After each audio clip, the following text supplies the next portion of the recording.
Welcome back to the True Alien Podcast. It's your daily dose of the truly strange and unexplained. I'm Adrian Smith, and, we've got another wild encounter kind of lined up for you today. So if you're into aliens, abductions, UFOs, Bigfoot, all that kind of paranormal mystery, well, you've come to the right place. We love getting to the bottom of a good mystery. That's why I'm so glad to have Julia Jones with us again. She's got this incredible knack for separating fact from fiction.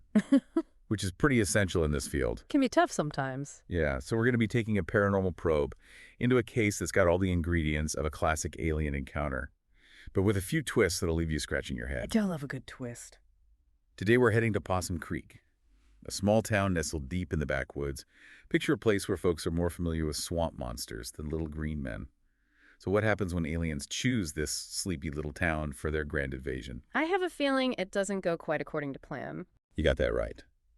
Our story starts with Billy Ray Tucker, a good old boy who loves his hound dog Rufus more than just about anything. One morning, Billy Ray wakes up to find Rufus gone, along with half a hog carcass. And there are some strange tracks, unsettling noises in the night.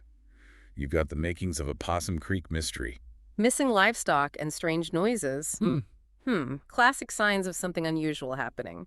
Though I suppose those could be attributed to any number of things, not necessarily aliens. That's what makes this case so intriguing. Could be a wild animal, sure. But there's something about this situation that's got the whole town on edge. They call the culprit the Howler, because of these eerie sounds echoing through the swamp at night.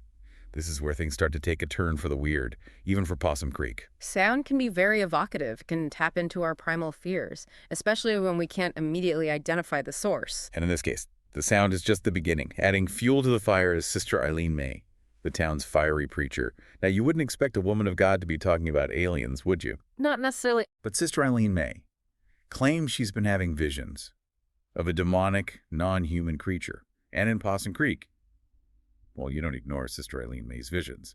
Suddenly, the folks in town are caught between their skepticism and the unsettling feeling that something truly strange is afoot. Visions can be powerful things, even if we don't fully understand their nature. They can reflect our anxieties, our hopes, or even offer glimpses into something beyond our everyday perception. That's what makes this case so compelling. Is it just a case of overactive imaginations fueled by local legends?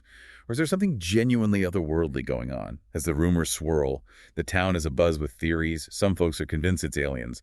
Others are talking about skinwalkers or other creatures from Native American folklore. This blend of fear and fascination, it creates a chaotic environment in Possum Creek. It's understandable. The unknown can be both terrifying and alluring. It challenges our understanding of the world, forces us to confront the limits of what we believe is possible. And just when things couldn't get any weirder.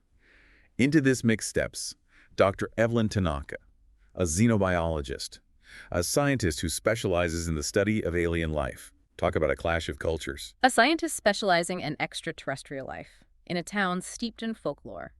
That's a recipe for some interesting interactions.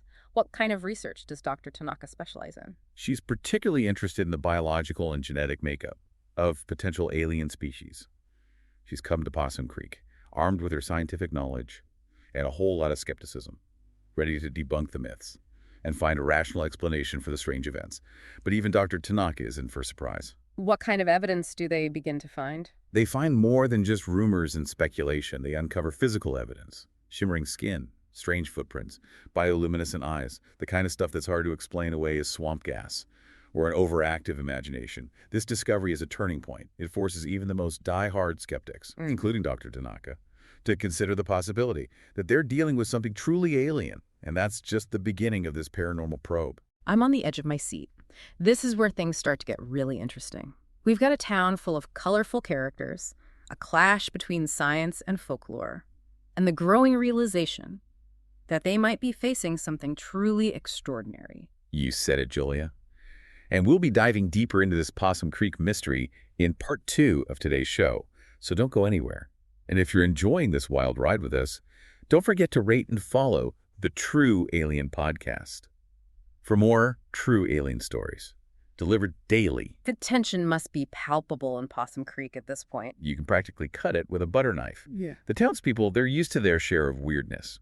But this is something else entirely. They know they're up against something dangerous, something potentially hostile.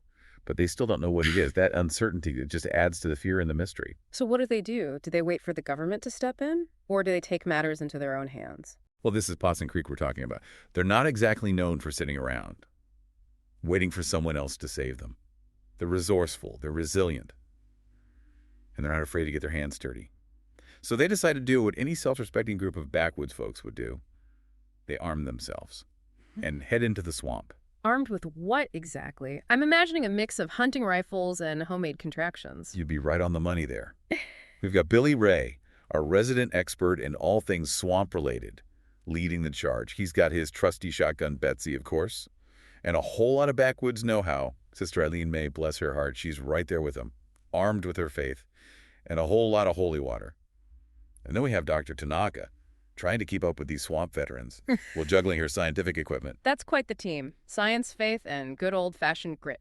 And let's not forget Cooter, our town mechanic and resident genius. Remember all that talk about duct tape and a prayer? Well, Cooter takes it to a whole new level. He's rigged up all sorts of crazy contraptions in his shed. Motion detectors made from fiffing line. Booby traps powered by moonshine. Even a modified bug zapper he claims can fry an alien circuits. Cooter's ingenuity never ceases to amaze me. It really speaks to the resourcefulness of these people. They're not intimidated by technology. They adapt it, make it their own. Exactly. They might not have access to the latest high-tech gadgets, but they know how to use what they've got. And you know what? It turns out that sometimes a little bit of backwoods ingenuity is all you need. So they head into the swamp. What happens next? Do they find the source of the strange activity? Oh, they find it all right. The swamp, it's a dark and mysterious place, full of shadows and secrets. The deeper they go, the more unsettling it becomes. They start finding evidence. More strange footprints, glowing plants, even what looks like shed skin, shimmering and iridescent. That's definitely not something you see every day. Yeah. And then it happens. They stumble right into the heart of the alien camp. It's a scene straight out of a science fiction movie. The aliens. They look nothing like the little green men of popular culture. They're tall and slender, with smooth silver skin and large black eyes. They're armed with weapons that hum and glow with an otherworldly energy. It sounds both terrifying and awe-inspiring. It was a sight to behold, that's for sure. And the aliens, they're not too happy about being discovered. They open fire on our brave band of Possum Creek heroes. Oh, no. So it turns into a full-blown battle. It does, and it's a battle that nobody expected. Yeah. You've got these advanced extraterrestrial beings with their high-tech weaponry going up against a bunch of folks armed with shotguns, holy water, and Cooter's crazy contraptions. What a clash of civilizations. It's hard to imagine how they could possibly stand a chance. And that's the beauty of it. Possum Creek. They might not have spaceships and laser beams, but they've got something the aliens don't. They've got heart, they've got grit, and they've got each other's backs. There's power in that kind of unity. There is.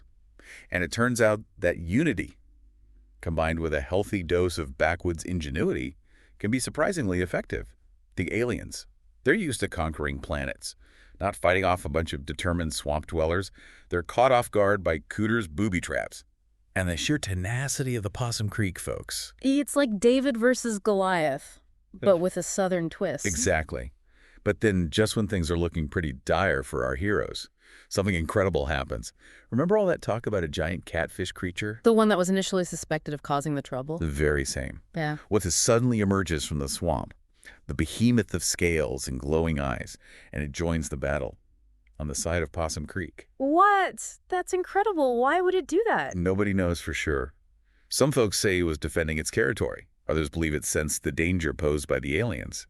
But whatever the reason, that catfish creature turned the tide of the battle. It distracted the aliens, giving Billy Ray and the others a chance to regroup and fight back. It sounds like something out of a legend come to life. The protector of the swamp. It was a sight to behold, that's for sure. And it gave the folks of Possum Creek the boost they needed to push back against the alien invaders.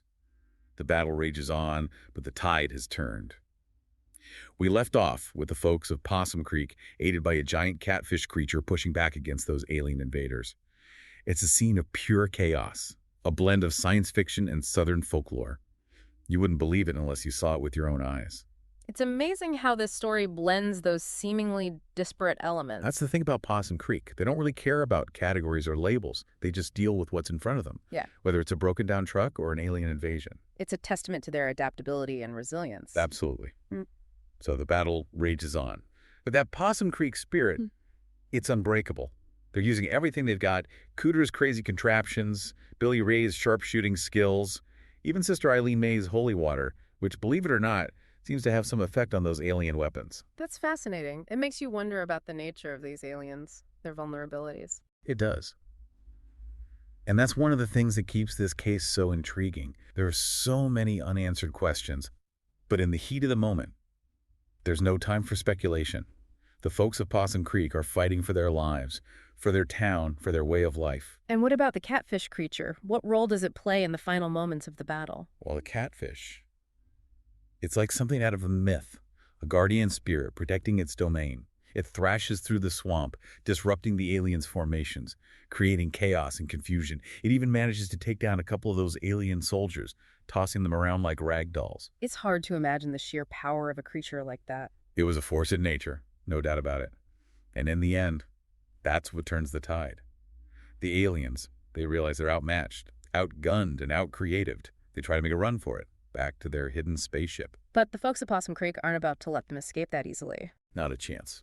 They pursue those aliens through the swamp, a ragtag army of backwoods heroes determined to protect their home. And just when it looks like the aliens might get away, Billy Ray, with one last shot from his trusty Betsy, manages to hit their spaceship, causing it to explode in a fiery blaze. It's a victory for Possum Creek. It was a hard-won victory, marked by courage, ingenuity, and maybe even a little divine intervention. But it's a bittersweet victory, too.